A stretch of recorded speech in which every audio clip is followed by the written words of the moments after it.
Yes, yes. Okay, so we are, let's see. We're starting to record now. And let me see if I could put it on a page.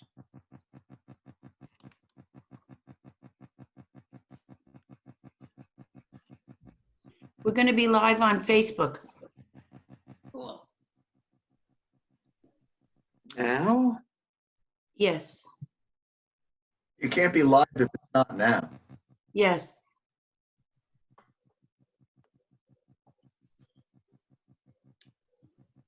We are actually live on Facebook now. On what web page? On the BCEQ page, not group, page. And can anybody go to that page and see us now? Yes, anybody can go to that page and see us now.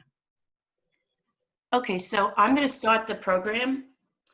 I hope I can keep track of the people coming in. Hi, my name is Karen Argenti, and I'm with the Bronx Council for Environmental Quality. We are a 501c3 group that is in the Bronx, and we handle the whole Bronx. We're the only group of that nature that is in the city of New York, and we are all volunteers. Many of our board members, we have a board of about less than 20 people. Many of them are on this session today.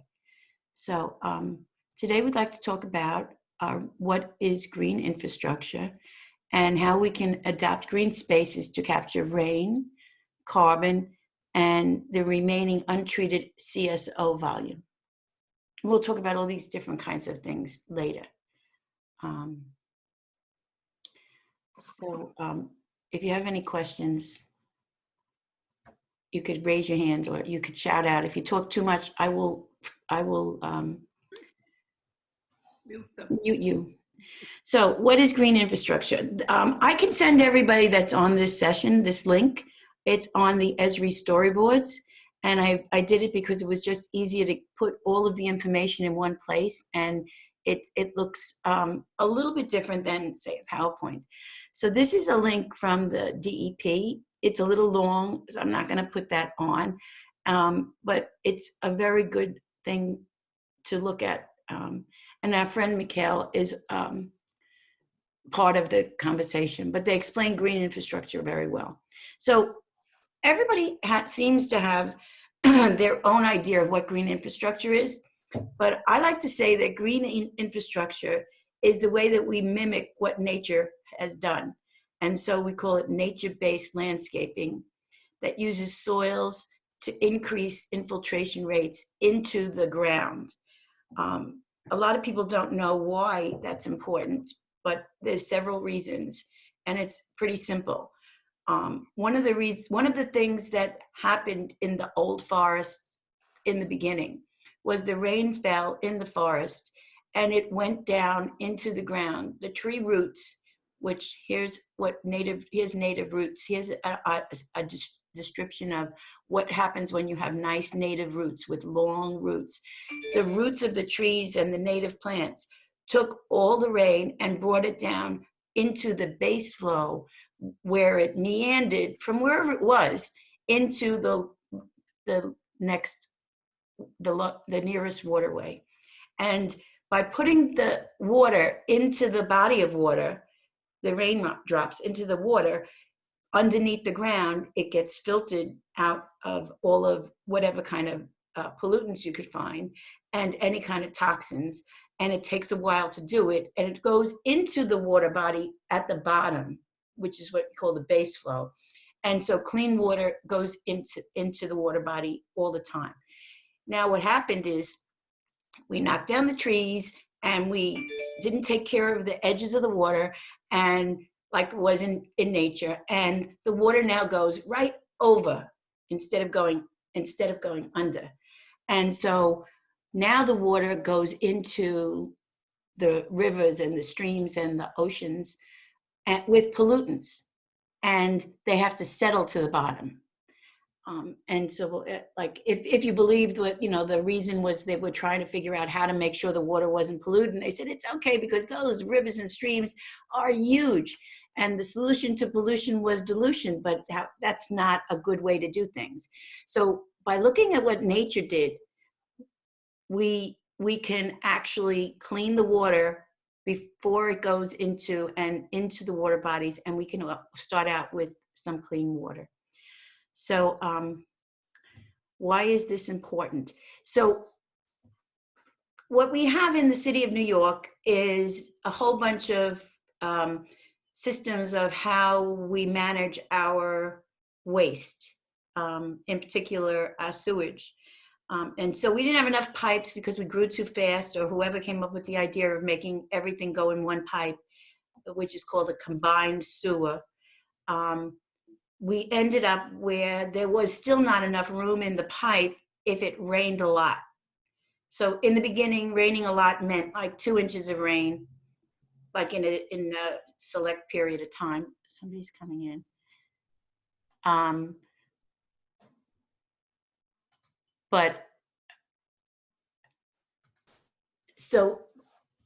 later on, more people came, more runoff came, and it was hard to control. And so when it rains too much now, they put a valve in that opens up and lets everything in the pipe flow into the water bodies. That's called the combined sewer overflow.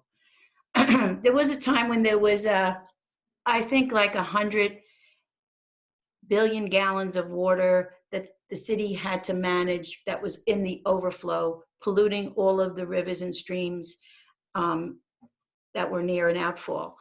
And they did a lot of work on that, and they've got it down to, they only have 20 billion gallons per year to take care of. It's still a challenge, but according to the DEP, and I actually believe them, I think they've done a good job on this, there's nothing left that they can think of to do to take care of those 20 billion gallons. Now, 10 billion gallons per year are in the Harlem River watershed, which is what we kind of focus on these years.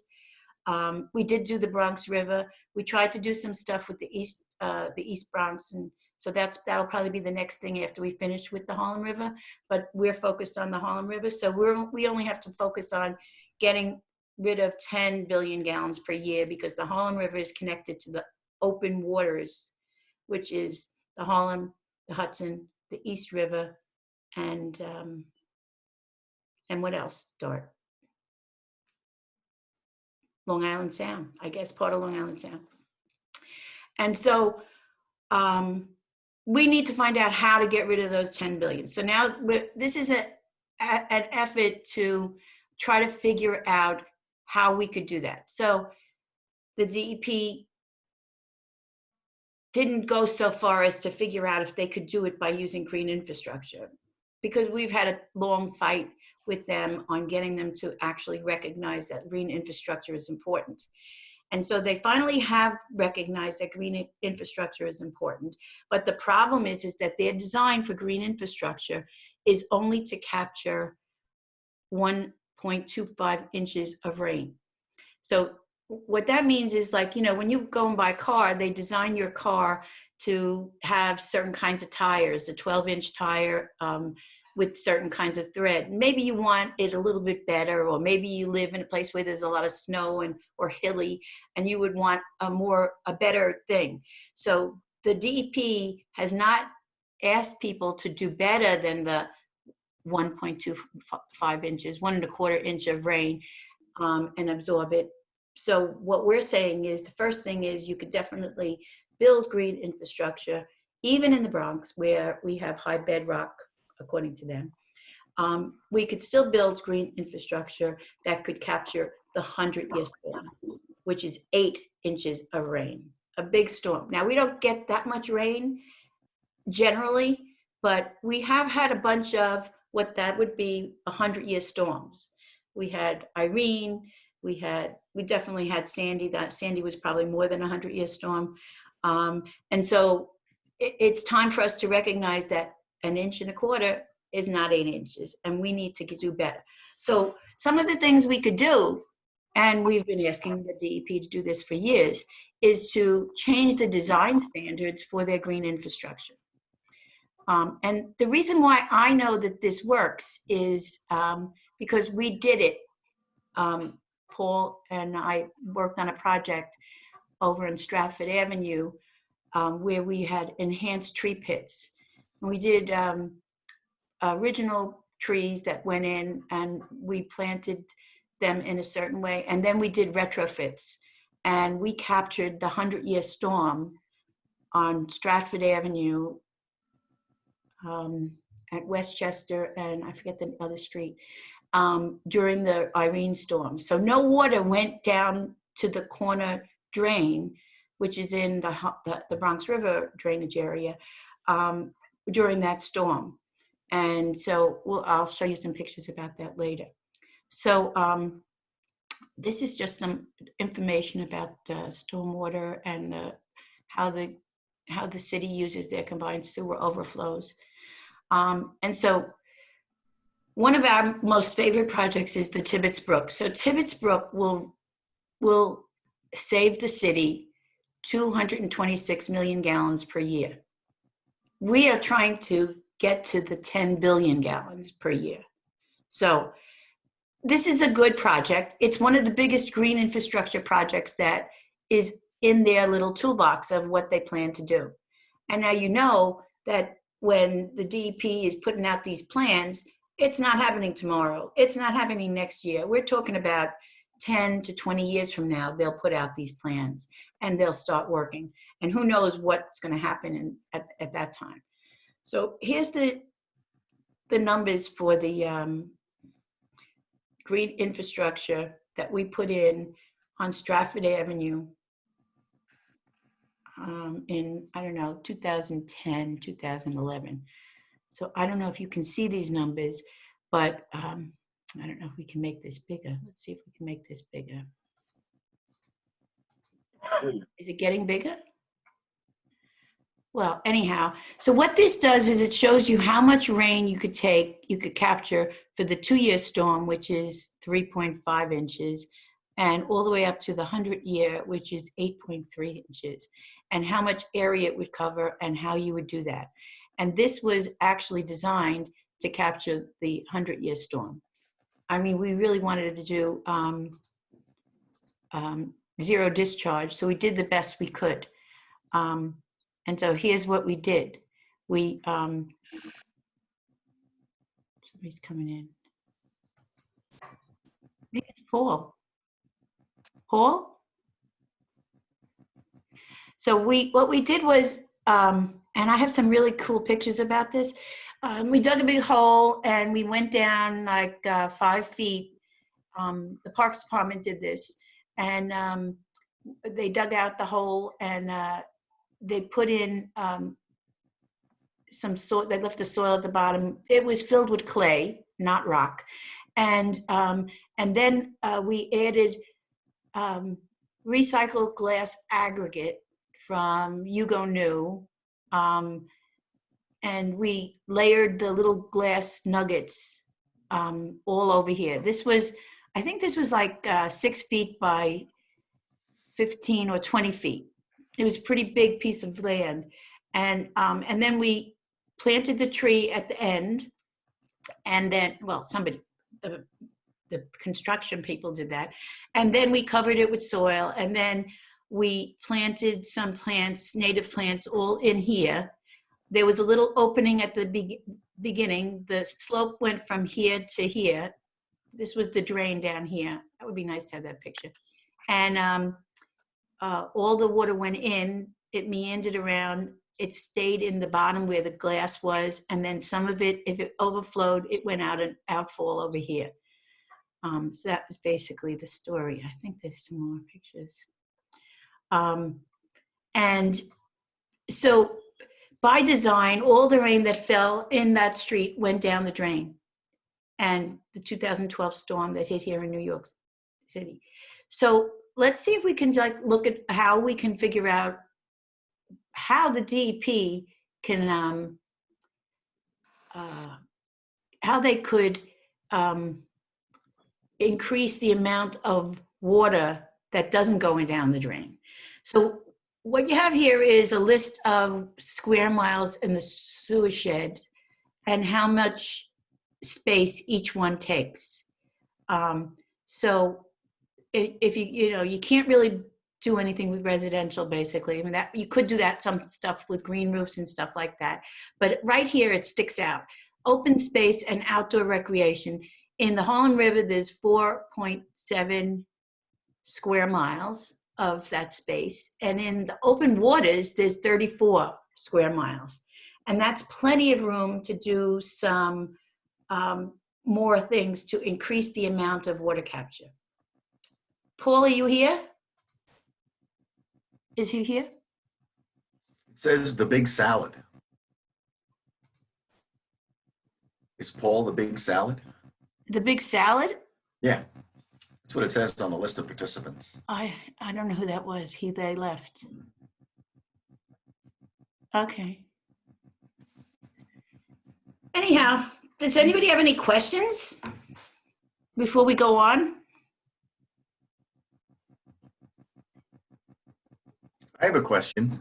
When we get rid of the last 10, we can talk about this probably at the end, but when we finally capture the last 10 billion gallons, what's BCEQ going to do? We've been working on this for 20 years. We're going to do the living shoreline. Yeah. Which is very hard to get, even though living shoreline is technically a green infrastructure. The water's edge needs to be taken care of. Because there's all kinds of other pollutants that are going in, I only raised that because the reason we have the student presentations, because they're all about different issues that they've been paying attention to. And the idea was to tie the second round of this meeting, which is the future, the next 50 years of the Clean Water Act, into what some of the young people are talking about. So a little teaser for the second hour to make sure people stick around. It's a good one, Dart. And also 10 billion gallons is a lot. It is, but we're 90% there apparently. Yeah. I mean, it's 20 years of work, but still. Yeah. And there's nobody else that's I mean, swim exists all over the city, but there's nobody that's really pushing this like BCEQ has consistently over years. So it gives you a sense of, while it's exhausting, and Karen will tell you, one or the other of us, and the rest of the committee, Paul, Joyce, John, everybody else, you reach the stage where you're like, I can't do this anymore. But then there's somebody else that picks it up. Well, the city's giving the green infrastructure grants and their projects all over. They're really hard to get, and they're really the system is a little bit broken, but it is, Jessica, you're right. We've been fighting for this in the Northwest Bronx and all over the Bronx and every time Karen has detailed about the regulations that prevent them from doing more green infrastructure, especially smaller projects. So DEP is putting all their eggs in daylighting, which is wonderful. But so many communities need smaller installations for everything, just from flooding to getting rid of that Ward's Island overflow. So we do find it frustrating because there's an incredible groundwork laid, but every neighborhood should have green infrastructure installation. A lot of it is because the programs are based on capital dollars, right? They don't want to give people a discount if they handle stormwater without putting it in the sewer system, even though it saves them it increases the capacity of the sewer system. If you took the rainwater out of it, doesn't do it often enough for their models to think it makes sense financially. So they require you to do it with capital dollars. Yep. You then have to leave the thing there for 30 years and promise that you will. Yep. Manhattan College would have done the parking lot next to the Leo building if they'd let them replace it with some other method when they built the new science building, which they're doing now.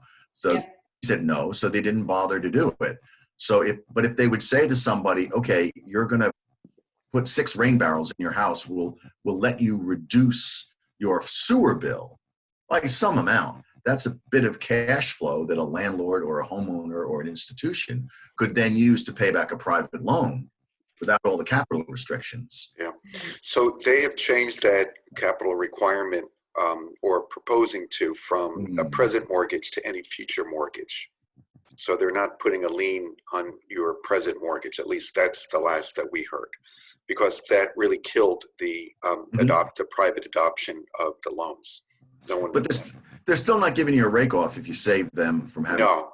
water, which is where the money would come from. Yeah, there's so much But these cost smaller savings and projects, right? liquidity with so to speak, within every building's budget and operations, given what value of stormwater management gives. So it's very that's a SWIM cause, by the way, and anybody who wants to see, SWIM brought a stormwater management pricing schedule out, or a proposal for that, about a year and a half ago, and it was. I hope it goes somewhere. I hope we support it, and I think it's a great solution. They are also now rolling out something called a private incentive program, which has emphasizes not only green roofs but more detention and reservoirs underneath parking lots, and it's meant for large institutions. It's supposed to be better, and I'm trying to get information about it. They've been on kind of, everything has been deep sick since COVID. So, but they do have a new generation of these private grants that I want to bring out to the public, or make sure they bring out to the public. Paul's on. Paul is on, yes. So we did find out Dart yesterday from the Bronx River. Michelle was talking about it. The DEP, they have this rule where they have to do 10% green infrastructure as part of the long-term control plans. And they couldn't do enough green infrastructure in Manhattan. So they raised the Bronx to 14%, which is ridiculous because they don't do anything in the Bronx anyhow. So it's interesting. So Paul, would you like to say something? Well, I don't know. Can you hear me? Yes. Can you see the screen? Yeah, I can. It's. I don't know. There's no. And the value added is it's. I think the cost is about. For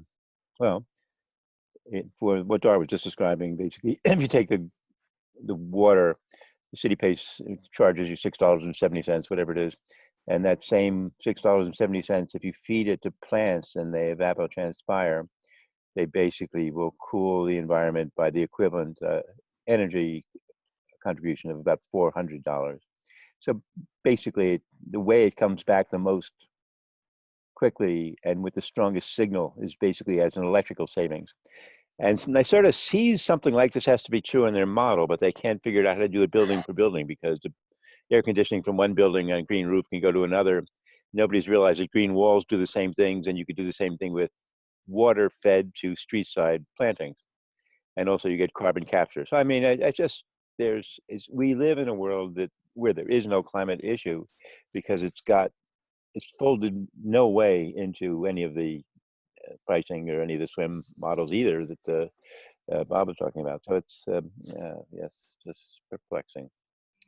So I don't know. I don't know really how we can. It's as if that whole world, Al Gore, right or wrong. It's as if he never existed. There's nothing, and also they don't recognize that trees actually significantly contribute to the cost of running machinery. I'm trying to get more of this. I have it on our company website now, Gaia Technologies. But basically and we won this competition for this kind of thinking. But it's so straightforward.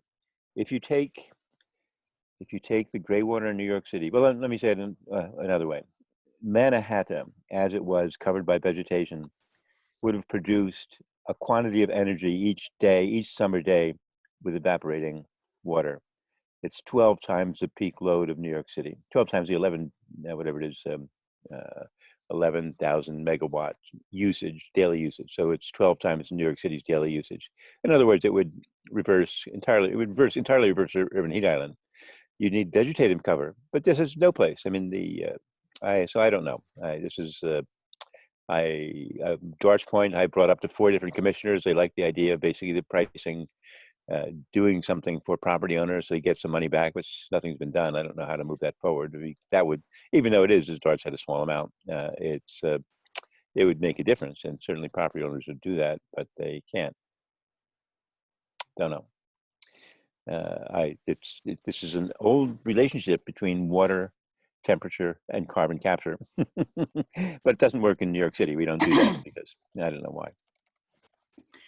So what I'd like to say is that based on some of the information that I've read and that we're putting forth for the 34 square miles of open space and parks in the Bronx, in the open space, in the open waters watershed.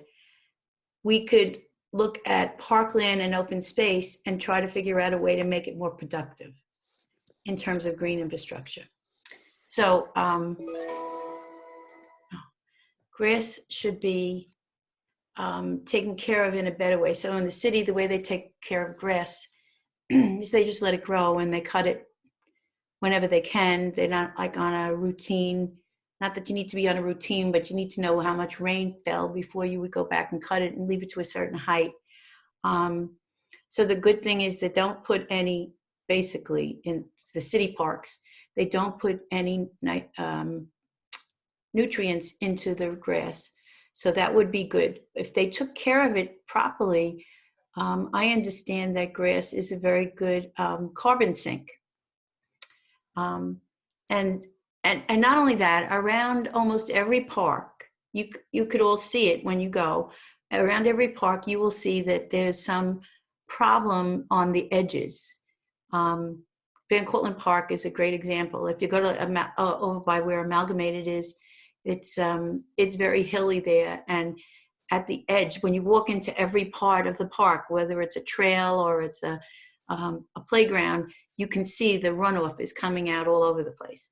So there are places that are like that all over the city that need to be retrofitted around the edges.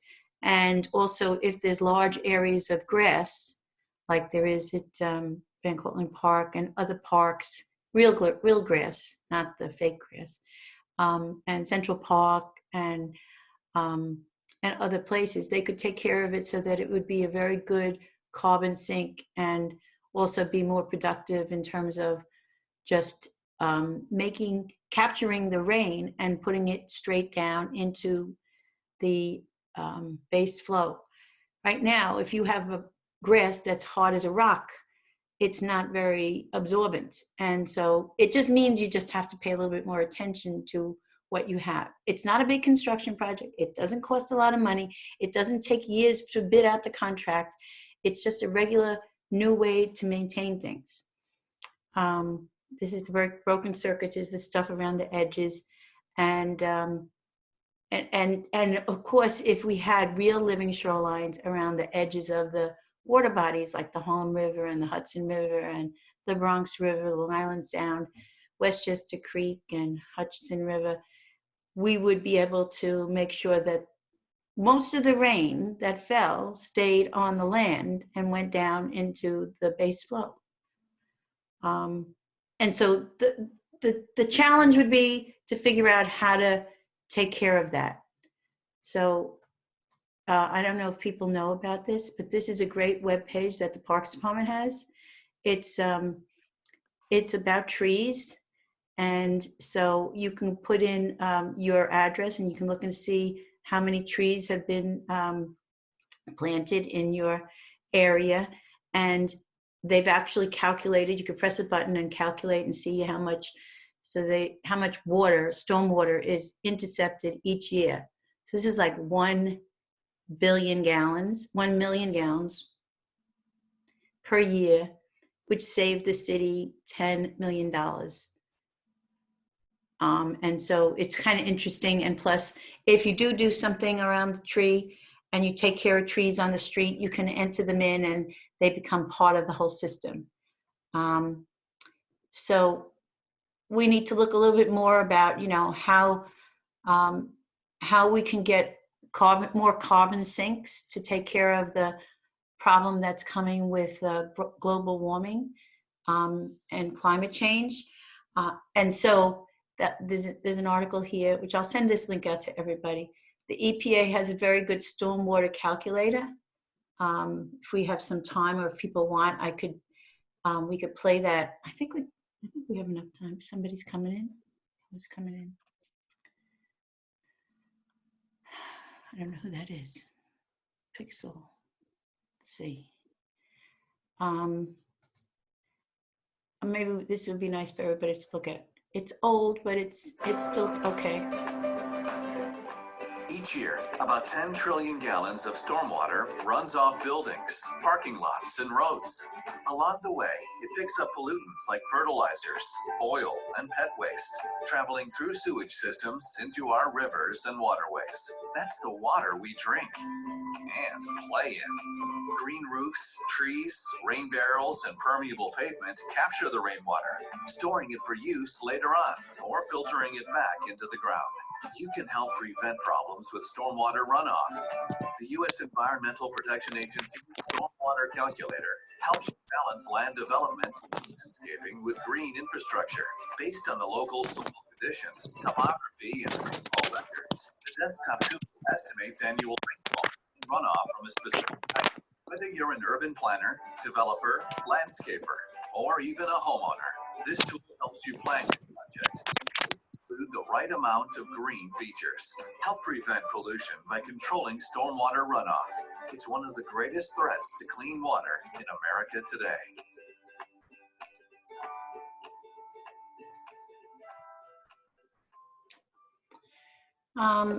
And then here's some articles about how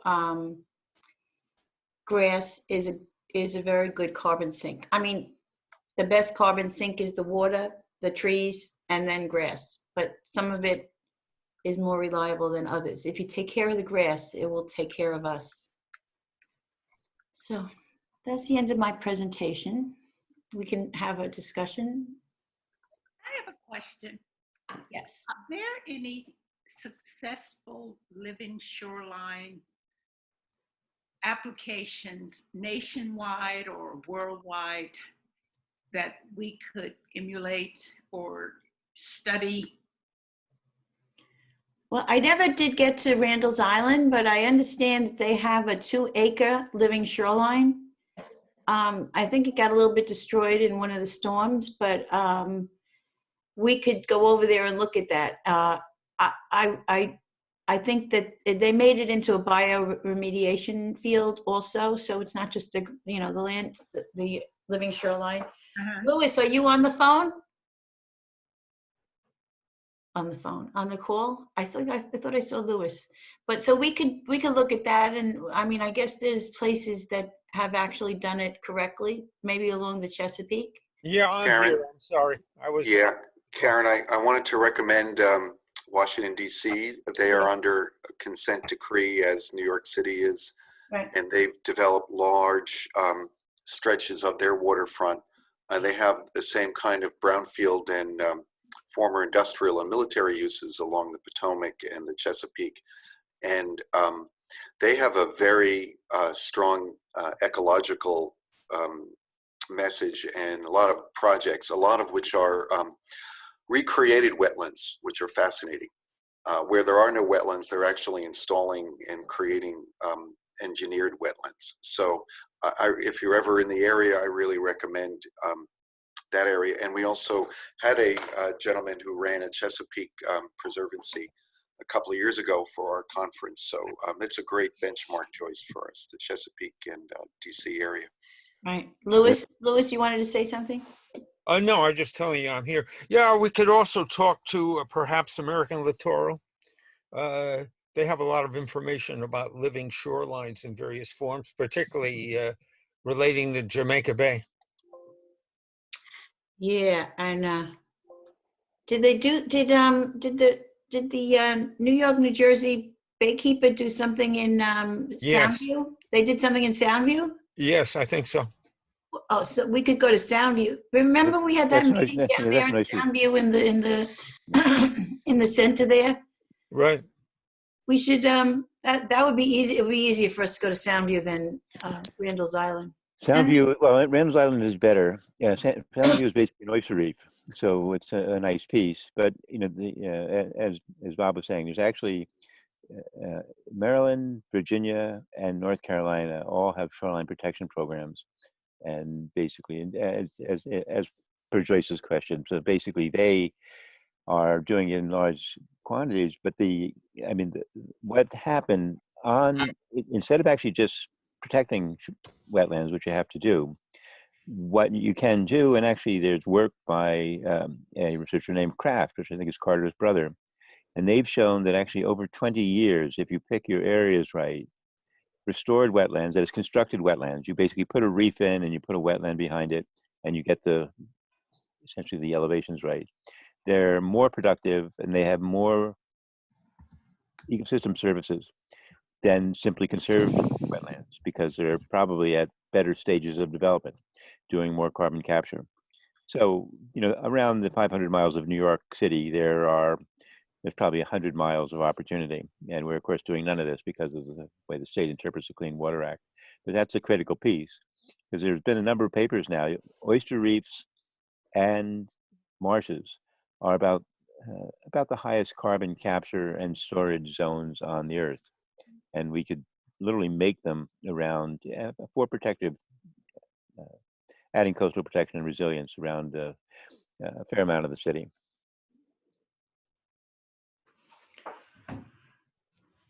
Okay, so what do you want to do? You want to take a trip to We need a road trip. road trip? We need a road trip. Yes, When we get freed up, we could have a road trip. great. Yeah, I agree. I think Randall's Island is a good one. That's quite a beauty as they go, but relatively small. Yeah, but we maybe should figure out where we can maybe start to plan some and even design some for the Harlem, because otherwise they're not going to do it. They have some kind of plans for, what those are, Lewis, across the river there on Schindler's Cove. I don't know if they're going to. Oh yeah, they have some nice plantings there. Yeah, that's in the process of being thought about, particularly with Row New York, who wants to move their house over there to Swindlers. Yeah. We have to remember that a lot of this greenways and waterways work that BCEQ has been doing since the late 80s started with 2 boat rides that we took. The first one was on the John Gillen is smiling. Paul probably is too, although his camera's turned off because he remembers that far back. We went on the Clearwater from City Island as far as the Hunts Point sewage treatment plant to look coast to the Bronx. And then maybe a year later, we took the Bronx Queen, an old fishing boat that was restored. I see he's putting the OK sign up. I got some pictures around here. If I can find them. A restored submarine chaser from the Second World War. And we took that from the Bronx River, where it was docked on what is now Concrete Plant Park. If you look at old pictures, you can see a couple of fishing boats were still there back in the 80s. And Don't tell them how it ended. And we rode all the way around and out the Spuyten Duyvil. It's not really the Spuyten Duyvil anymore, but we went past the triangle. It's at the confluence of Harlem and Hudson Rivers and out into the Hudson, and kept going with, Paul put together an amazing conference with John Todd and an architect from Maryland, and I forget who the third speaker was. And it was the most people we had at an event. It was over 100 people, which was a big deal back then, at Lehman College in the Gillette Auditorium. And this was, 89 or something like that, right around the same time we were 88. Bronx. 88. Right about the same time we were yelling at DEP in Bronx Science about how they should be using green infrastructure to avoid the filtration plant, right? water on the east of Hudson side, where we ran into Karen Argenti and her mom, who were yelling about the same things for different reasons. And the rest is history. And here we sit more than 30 years later with 90% of the CSOs taken care of and still not stopping until they give us some more. So if we were to do a living shoreline tour in some way, bear in mind that it was the 2 boat rides we took then are part of a 30-year-long effort. So be careful what you get into. You never be stuck going to meetings about it. The Bronx River Lines came out of that. The Harlem River Greenway, the Bronx Greenway Plan, the Tour de Bronx, the Bronx. Let's take the Clearwater again. Another Clearwater ride. Yeah, we could. It's tough to get them to dock. They used to come to Roberto. Maybe they'll come back to Roberto Clemente. They used to come to Roberto Clemente for a pumpkin festival every year. They Well, stopped a long time ago. Riverfest the first year. I mean, Clearwater? Clearwater was the sister ship, the Clearwater sister ship. But they come to Yeah. 79th Street. We can get, I mean, I've taken them off of 79th Street. That's not so hard. Right, but they don't come to the Bronx, is what I'm saying. Right, but The Bronx, off the Hudson since they used to go to Roberto Clemente. I don't know who got them to do it. And I don't know if they could come back now that the dock has been restored and the place is all fixed up. But it was very hard to find them a place to go in City Island. And that's why we wound up at the sewage treatment plant. It was interesting and the beginning of a long conversation about sewage treatment plants. But that was the only place where we could get them to dock in the South Bronx and had a big enough space for them to go. And then we took a bus actually with Bronx River Restoration and Nancy Wallace to somewhere. I forget where we had the little conference after that. But You know where the Clearwater. You know where you could get the Clearwater into would be the dock over by Mount St. Vincent. yeah, that's the Riverfest. Yeah, Right. that's lovely, but it doesn't help anybody that doesn't live up here in the Northwest Bronx. I mean, you're not going to go from Hunts Point to Riverdale to go see the Clearwater. It's not going to be a Bronx event. It's going to be a Riverdale event, which is fine. It's not, we're trying to get the whole borough. We're the Bronx Council for Environmental Equality here. I actually Paul, I have a question for you about the living shorelines. How do we, I'm just thinking about sea level rise. And I'm just thinking about investment in the shorelines. How do we balance? Like, what's the balance between, So sea level rise is actually taken care of if you do a living shoreline. So not taking care, it will that's the question. It will, how do you balance them so that your living shoreline is keeping up with sea level rise? Yeah. So Paul's going to talk about this. Yeah. You know, that's obviously we'd like to keep up, wouldn't we? So Dan Walsh and I are working on. Dan Walsh has probably got this all in place. He used to be the mayor's office of remediation was started around him, and he's really the world expert on the waste stream in the world, but certainly in New York City.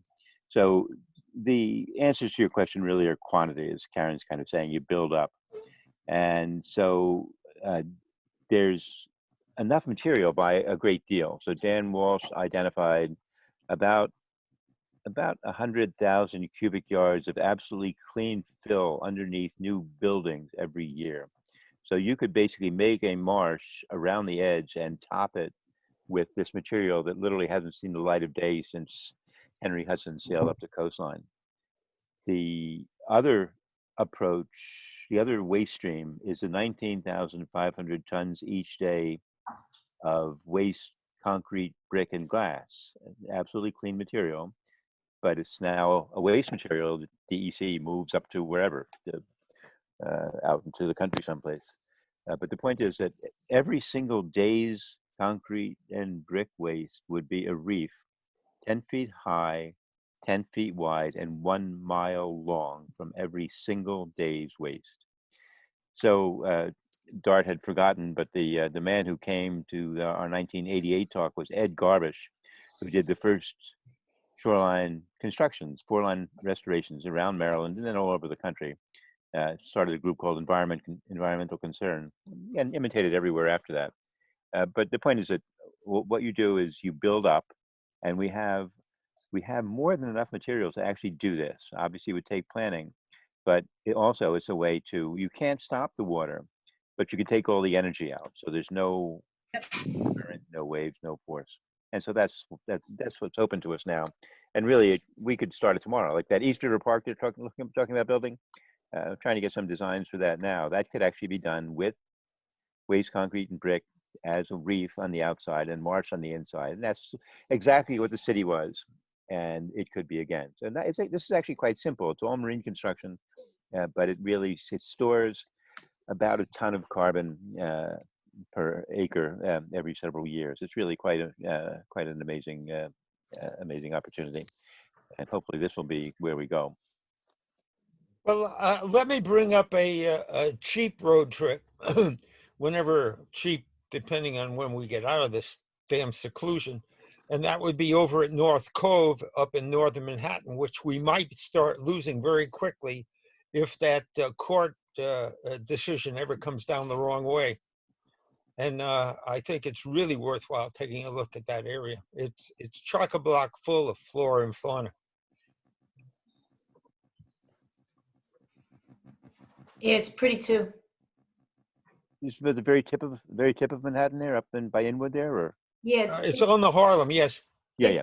it's south of 27th Street. Okay. Yeah, no, that is beauty. That's It would be nice if we could get a sample going over at Depot Place or Bridge Park South, but the city doesn't have enough money to do an adequate living shoreline.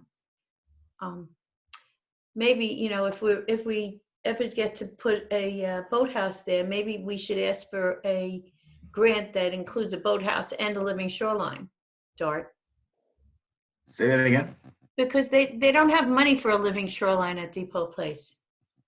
So we might be able to get money one day after all this goes away.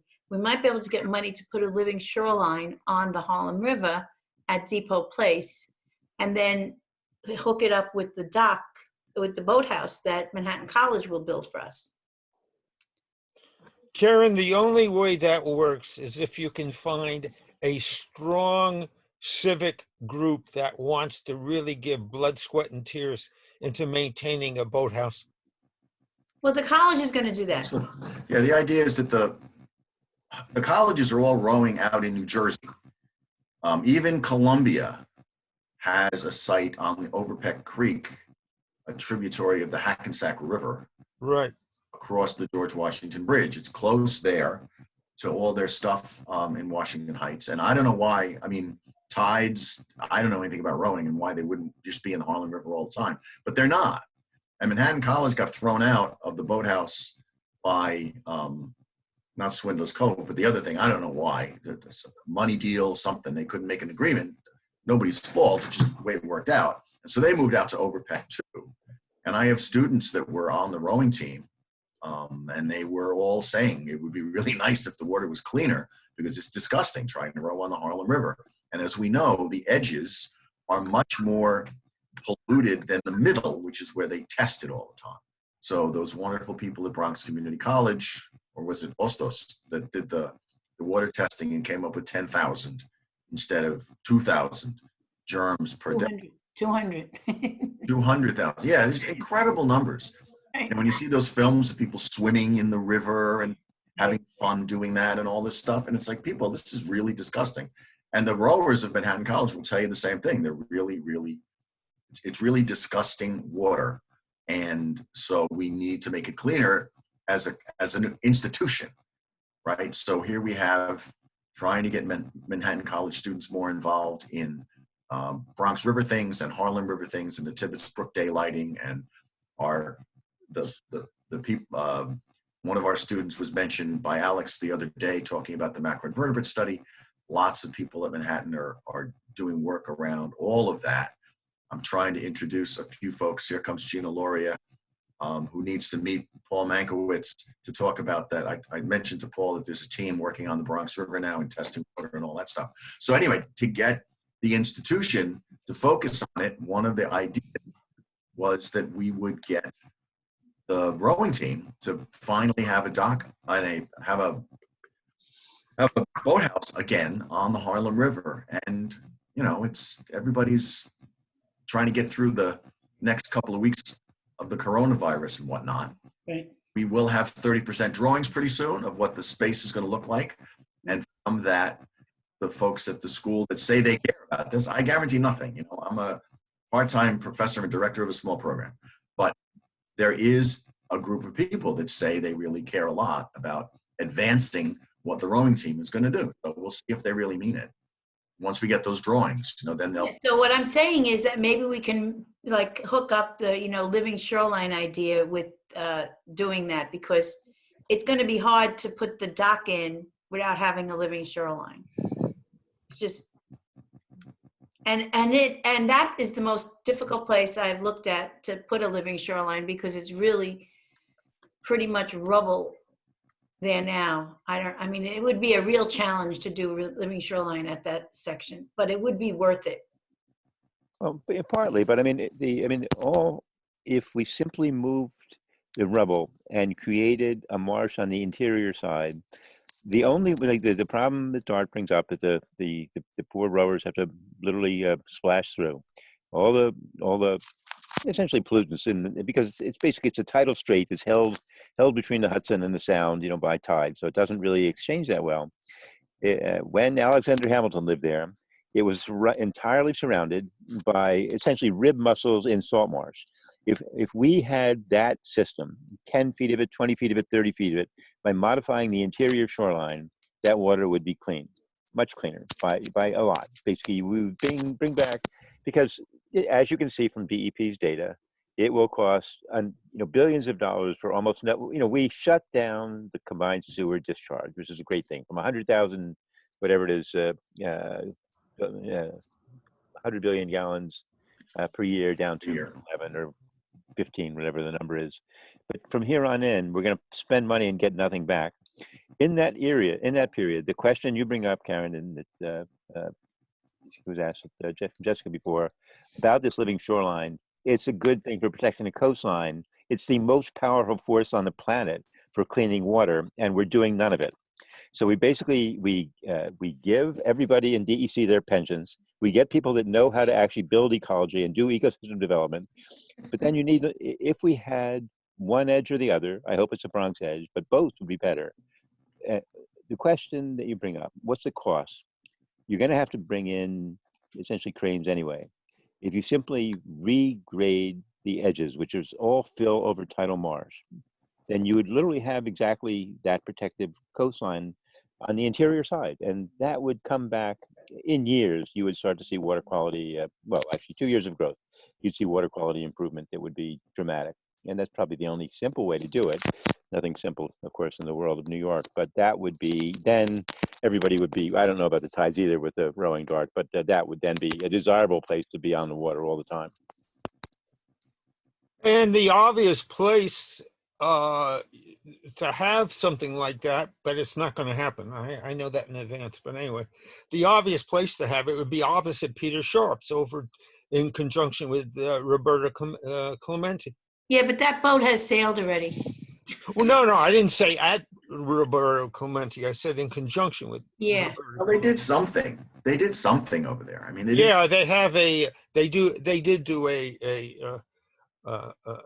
tidal feedback with causeways and like that, and it's very nice. They did a very nice job, but it doesn't help in terms of a living shoreline, particularly. Well, they do have that other area that's south of them, just south of, and that also is very high. It's not near the water. Might be a good place to put a living shoreline. It's south of the buildings, Dart. Yeah, part that's with. Yeah. And actually, you remind me, Karen, could you start spreading this? You could make it seem like fake news, but just say that the rib mussel is basically the only animal that's capable of digesting in about 8.7 minutes the coronavirus. Probably true. I don't know what the time frame is, but we need some kind of rumor like that to spread around, because it's true. That's where it goes when you have something that can filter thousands of gallons, basically a few square feet a day. But basically, that's what happens to all the wonderful pathogens that Dart was describing that we are now infecting the boaters with. Those are eaten by the filter feeders. It's just we have no filter feeders because we have the shoreline. That could change, and that's maybe just say we could get rid of this virus in the water with. Anyway, let me send you this one. Who's talking? Okay, bye. Somebody needs to mute. Okay, I did it. Here we go. Be careful, they'll just start pouring Clorox in the water and then we'll be in really big trouble. That's a good. But the idea of using depot is really appealing. I mean, how many years, Dart, have we all been connected with HRWG that had God knows how many plans for depot that never came through? Oh, but Depot Place is getting a big overhaul there. That's what he's saying. Yeah, they're at 30% design. They go into the next step. They have for the land. They don't have for a way to get there, and they don't have anything for the shoreline. So I think we convinced them for a way for us to get from the ramp down into the area without having to go through a mess before you got to the park. This is what I'm saying. You know, it's 20 or 30 years since the Clearwater was at Roberto Clemente, and getting everything rebuilt goes back to the building of the filtration plant, which is like 10 years since that money was promised. And the Depot Place plan that Lewis is talking about was done by BOEDC back in the aughts somewhere. And it's now finally going to be in construction. So this is how long this stuff takes. So getting shoreline around the entire West Bronx, the East Bronx mostly to some extent still being wetlands and parklands, and a lot of work still needs to be done. Paul is going to say something some minute about the old Pelham Bay dump and the landfill there and remediating the edge of that and all that stuff that we've talked about for decades too. But the west side is the riprap side. And so to get a living shoreline on the entire West Bronx is going to take decades. But we're starting. You're right. I know. It's terrible.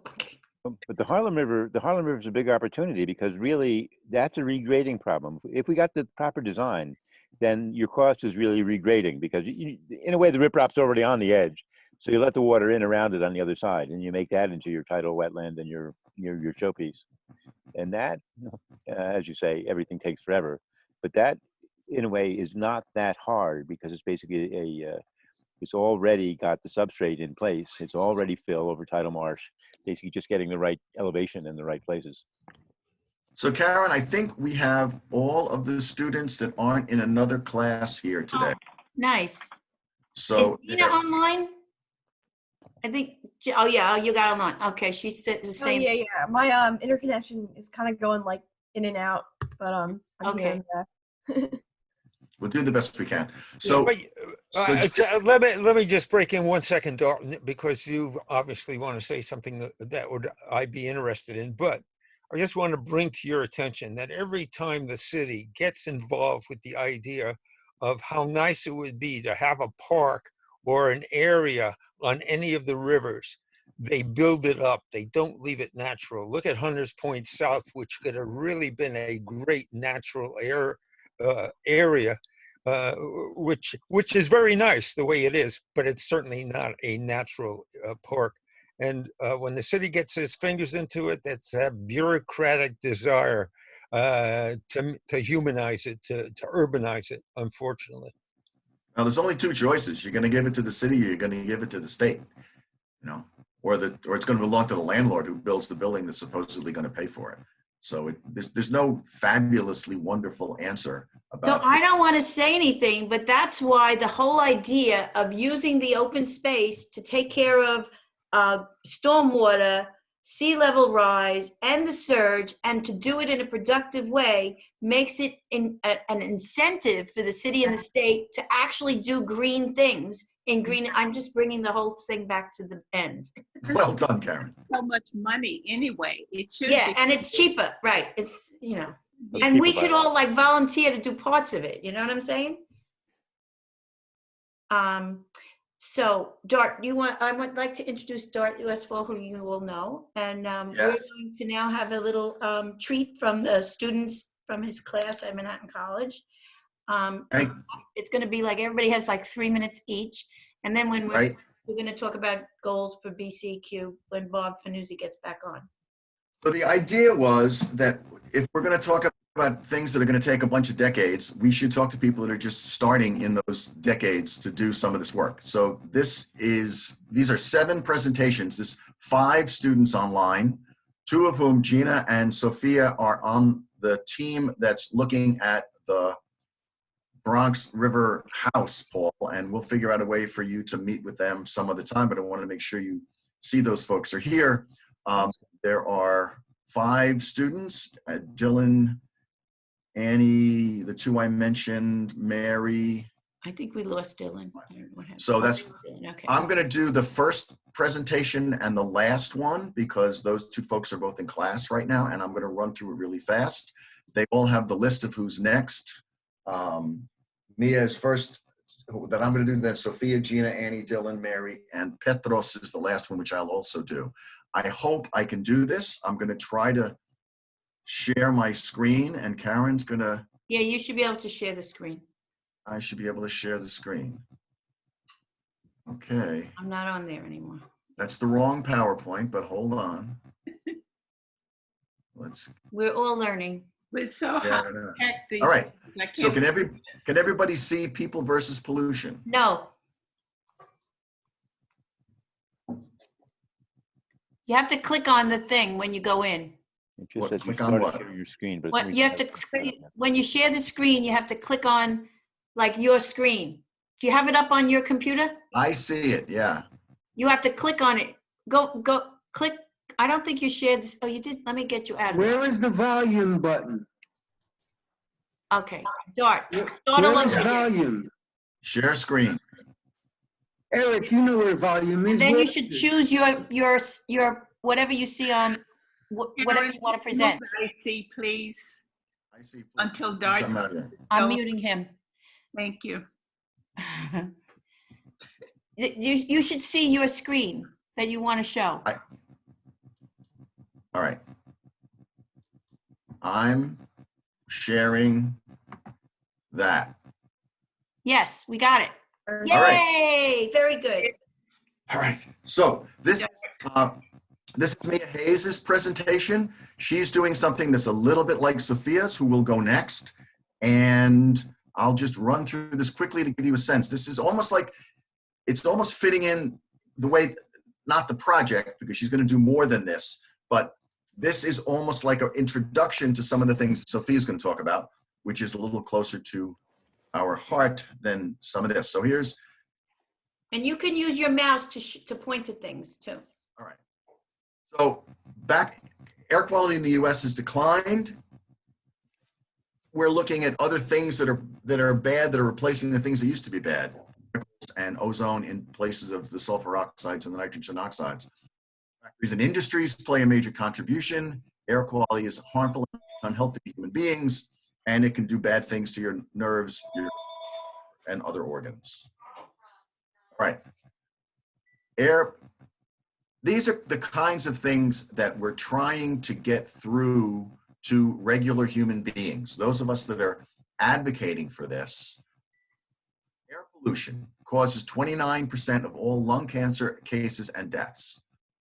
Responsible for 19% of cardiovascular deaths, 21% of deaths due to stroke, and 24% due to coronary heart disease. If you look on the right, 7 million people die every year from air pollution in the world, right? 7 million people. Wow. So we have two examples that folks are looking at here, and Sophia will talk a little bit more about the South Bronx one. Fresh Direct is bringing in more diesel trucks. The question is, why are we bringing in more of something that's a poison? Why aren't we doing the opposite? Which would therefore increase the asthma rate. Her comparison in the research she's doing is to a cancer alley in Louisiana, 100 petrochemical plants. Of course, Louisiana is a big oil refinery place, and Deepwater Horizon, they get the water out of the Gulf, they process it there into all these different chemicals. Danker Performance Elastomer plant makes chlorophene, a chemical the EPOs, a probable, I can't see it behind the picture on my right, a probable carcinogen. Those living in homes surveyed within a mile of the plant had cancer rates of 7%. Do we hold these companies accountable? If so, how? Taking them to court to expose the damage they've caused. The rest of our paper is going to be about the legal aspect of how one sues around what regulations that they're not following. How do we make them follow the regulations? If they continue to not follow them, they can pay a fine or be sued, measured by frequent testing in those areas of pollutants and frequently looking at the people that are having risk. This is about community monitoring of pollution in your own community. Reduced personal exposure, stay inside. Right to stop combined sewer overflows in Brooklyn, they were telling people to not flush the toilet when it rains. Can you imagine such a thing? Stay inside, the air's not healthy. Cleaning indoor air, which is also a problem in these communities, reducing it. We're talking about that, the indoor air in terms of the Bronx Point development that's going on right next to Pier 5. And will it include systems to suck the poisoned air out of the basement of the building when they built it? That's actually part of the plan for remediating the pollution that's already in the land where they're building a building someday soon. And then reduce interaction in areas with high exposure. These are all terrible solutions, as you all know, right? They already say you've already lost. If you have to reduce your exposure to outside air, and then you're worried about the indoor air on top of it, and you're not going to interact in areas that have a lot of high exposure, you've already given up on that community that's full of all those pollutants. So we need greener, more energy efficient operations. The places themselves are not going to go away. We need better mechanisms to destroy the volatile organic chemicals, et cetera. And we have to distribute some of these things away from where people live. And that's a hard thing to do because the communities near them are cheaper than any place else. And that's why poor people live there. Thank you. Thank you. Mia, wherever you are right now. Okay. With that, we're going to hear, where's the rest of my screen here? Ah, there we go. And now we have, right. Can you see this one? No. No. There again. Give me a second. Give me a second.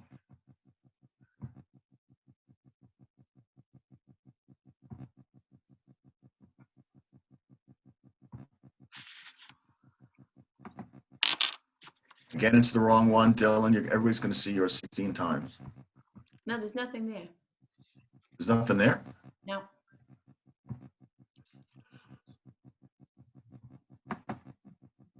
You see that? Yes. All right, but that's Now the go wrong to one. file and hit, now go to a slideshow. Wait a minute, I'm at the wrong, that was the wrong one. Oh, That's the right one. you gotta take this one down. Wait, let me do it. How do I do it? I don't know how to do it. Where's that? Can you see it now? No, you gotta take the first one down. You have to stop screen. Okay.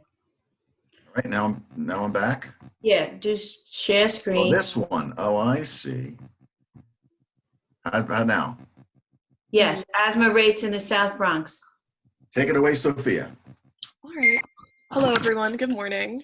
I'm Sophia Manchiewicz. I'm a graduating senior at Manhattan College, and I'm studying environmental sciences. So for this independent study project, I kind of dove into the reasoning behind the high asthma rates in the South Bronx specifically.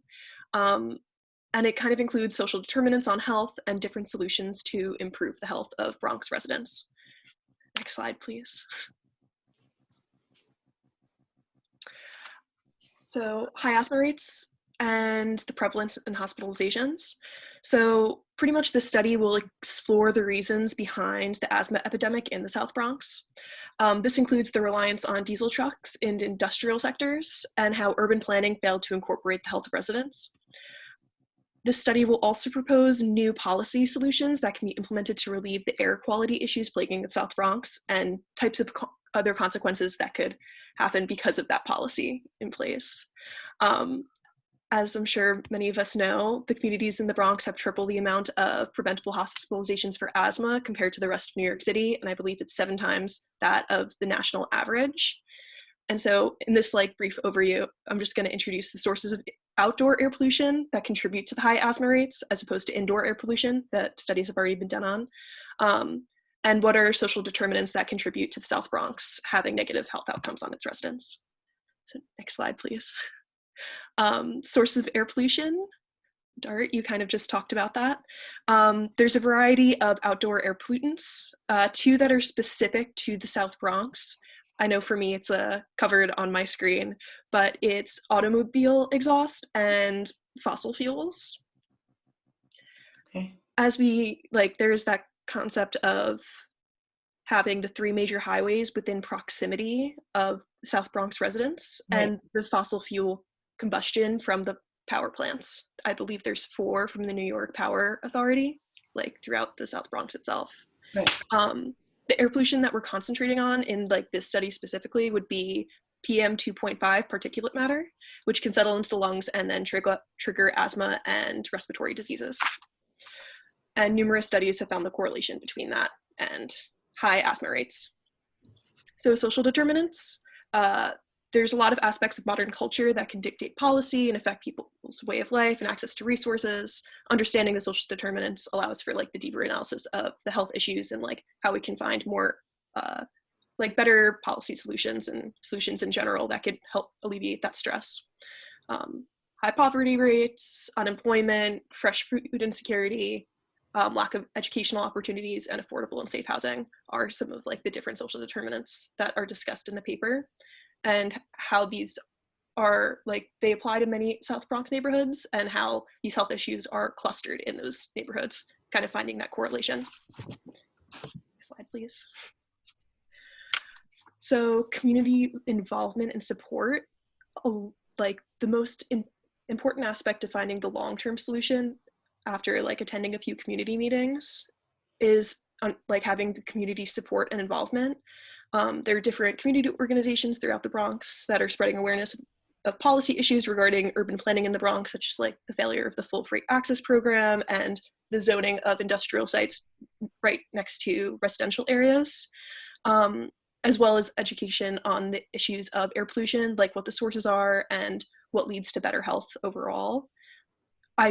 You want to have like people like really like understanding their own situation and understanding the situation in other areas and like in other cities throughout the country to really like find solutions that are like for the residents and not just like a band-aid on it. That's like actually long-term. Next slide, please. So possible long-term outcomes. The most long-term outcome is a healthier environment for the residents living in the South Bronx and to reduce the number of asthma hospitalizations that are triggered by outdoor air pollution. What are the different ways that we can get there? These are just suggestions that place emphasis on reducing diesel truck reliance by industry in the South Bronx. So investment in freight railroads, implementing electric trucks, but that also includes like charging stations and infrastructure regarding that, and creation of green spaces, similar to like the Bronx River Plan, like the idea of opening up that waterfront, which of course is a difficult thing to do, but these are just kind of spitballing and ideas. So yeah, that's pretty much it. If anybody has any questions. Very nice. Thank you. Yeah, before you move on, I'd like to make a couple of points and I thought the presentation was great. I would like to see a demographic breakdown by zip codes over there. Men, women, race, economic status, etc. And then lever on top of that the deaths from CV-19. Okay. You're going to find the same correlation there as you find everywhere else, I must say. That's pretty much coming out as we speak. That kind of data. So what are you asking, Louis? Are you asking for the statistics in the zip code or the statistics of the people with asthma? No, this to compare the asthma with the stats, with demographic stats of the people living in. So it's a little difficult because you know the health stuff. I mean, I'm not sure that they do it by. They do it by zip code. I know, but sometimes they're not really getting the right address. It has more to do with the hospital. Yeah, I've seen it. It's out. It's pretty clear that this. Okay. No, it's quite good. The I mean, the asthma correlation is strong. The biggest one is actually with diabetes, obesity, and the kind of other respiratory issues. Asthma's got some correlation, but the cause seems to be more on the diabetes side, which is also quantities down there. Also true. Can everybody see Retrofitting America's Suburbs? Yes, we can. Okay, Gina, take it away. Is Gina online? Okay. Yes, I'm back online. Okay. Sorry.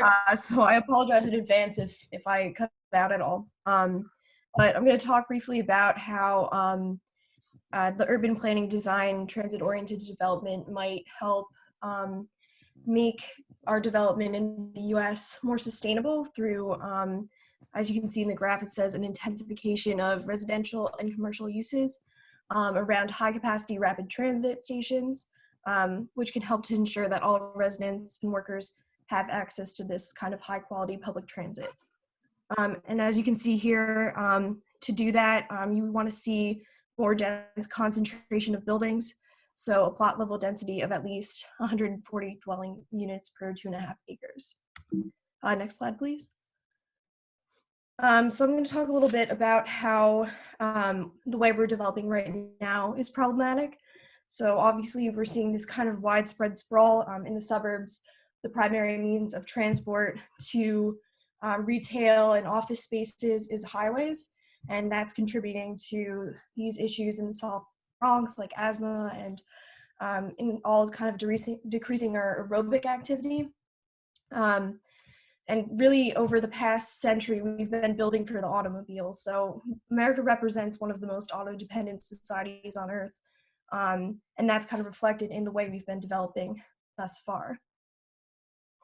So in order to kind of fix this, we're going to need to do a more piecemeal strategy. Or no, not a piecemeal strategy. We're going to have to get rid of the piecemeal strategy that we've been doing to repair it, and instead have more systemic vision that encompasses kind of a whole regional plan and working with making partnerships between public and private organizations to reduce cost.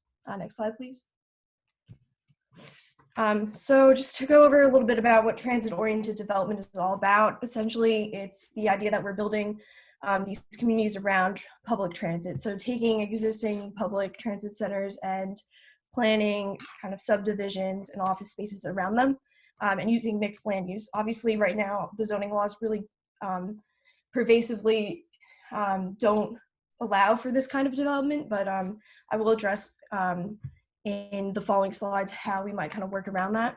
But essentially with transit-oriented development, you're trying to build for the pedestrian rather than the car. So that encompasses complete streets, meaning that you want to include space for gathering like sidewalks, biking, as well as public transit and motor vehicles. So this kind of multimodal transit design. Next slide, please. So the way that we're going to do this, right now, the way that it's happening is kind of the same way that it's been happening over the past century. So plot by plot development and really goals oriented around market demand. So I'm going to argue that we need a more systemic vision in order to fix this. That encompasses having a regional design that everyone can follow.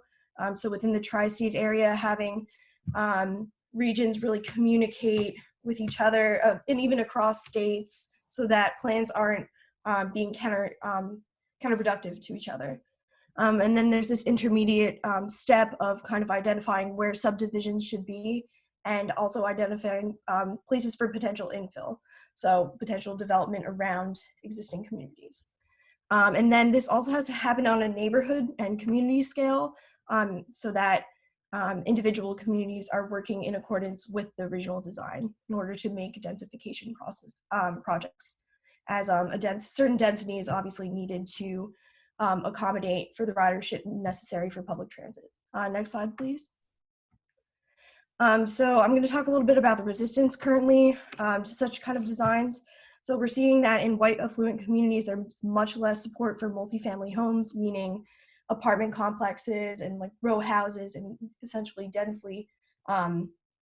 dense kind of housing units rather than these single family suburban neighborhoods. So you're seeing over here, when the share of a white population is over 75%, you see 83% of the housing stock being invested into single family homes, only 17% in the multifamily homes. And then once you're seeing lower shares of white population, it's much more pervasive to see multifamily homes.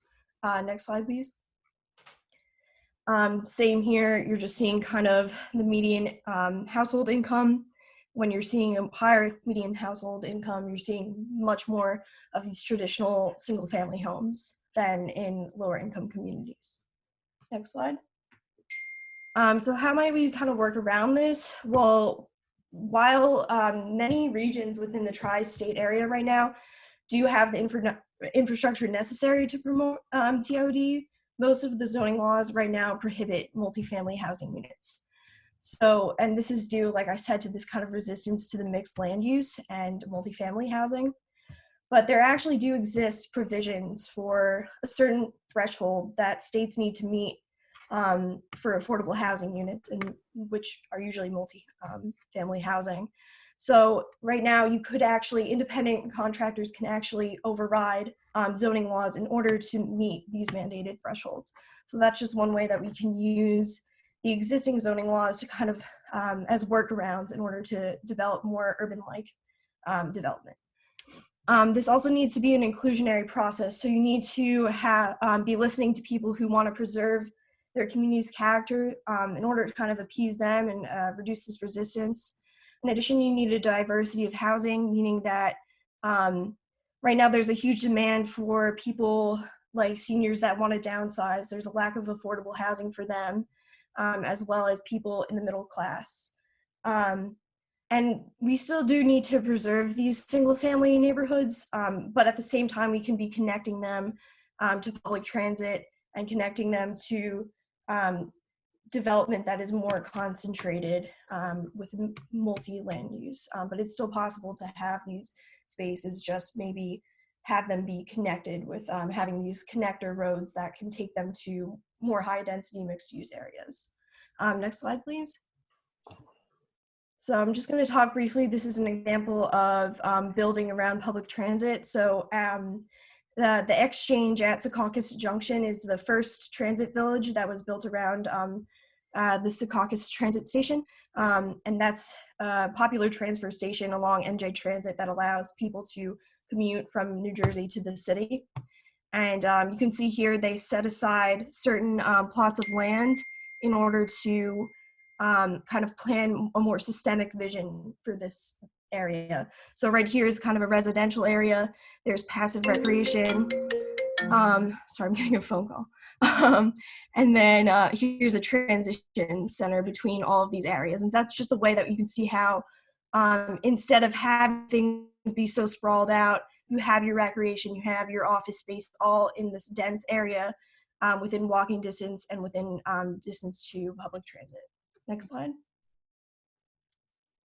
I'm just going to talk briefly about some organizations that work to help this cause. So in order to kind of get these visions to go into like federal legislation, you need advocacy groups to communicate with groups that have more power. So the Tri-State Transportation Campaign, along with the Regional Plan Association, both are advocacy groups that work to voice these concerns and advocate for public transit and advocate for improved infrastructure, as well as advocating for more mixed use zoning laws.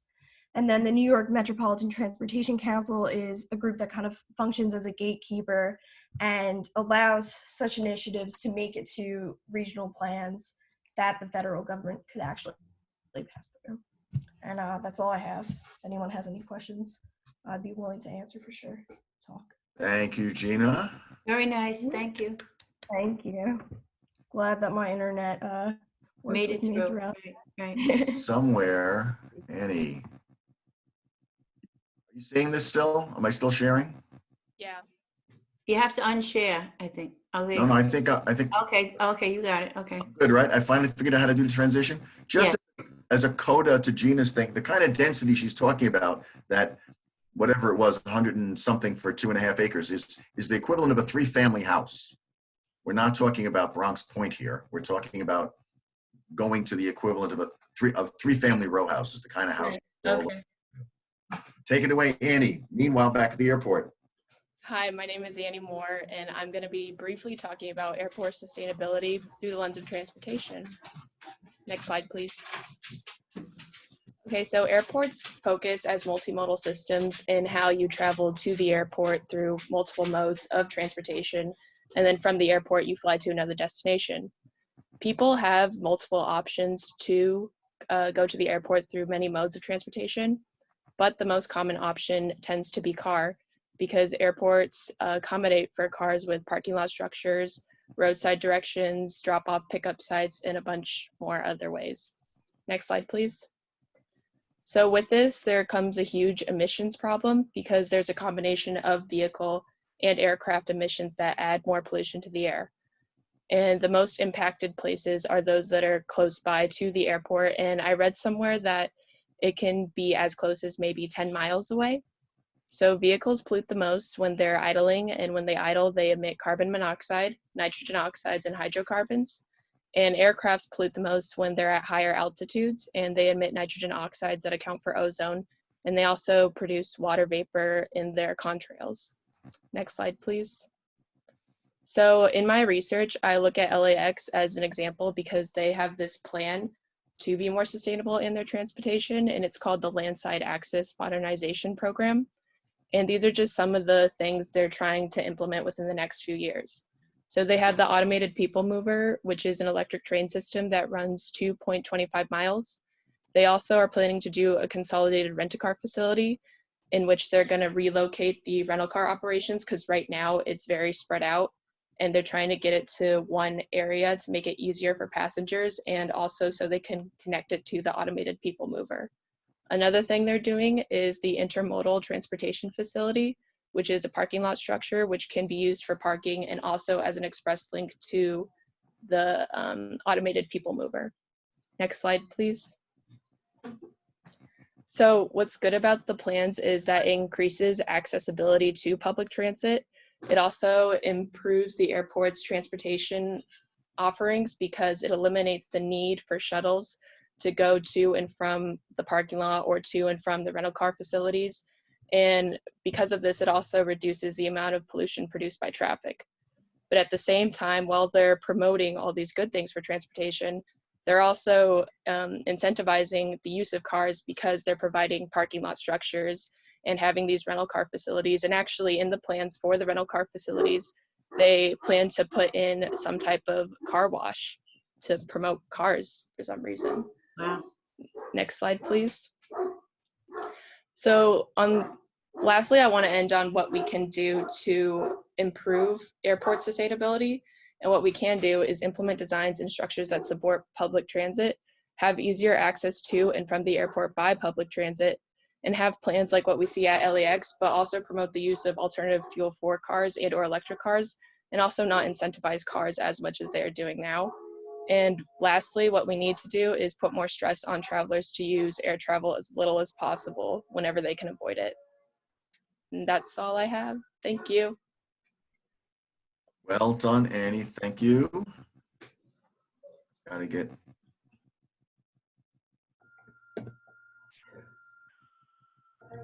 Wrong one. Hold on.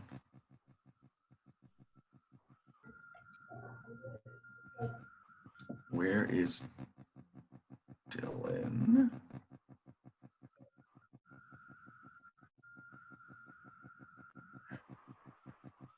Did I lose Dylan's?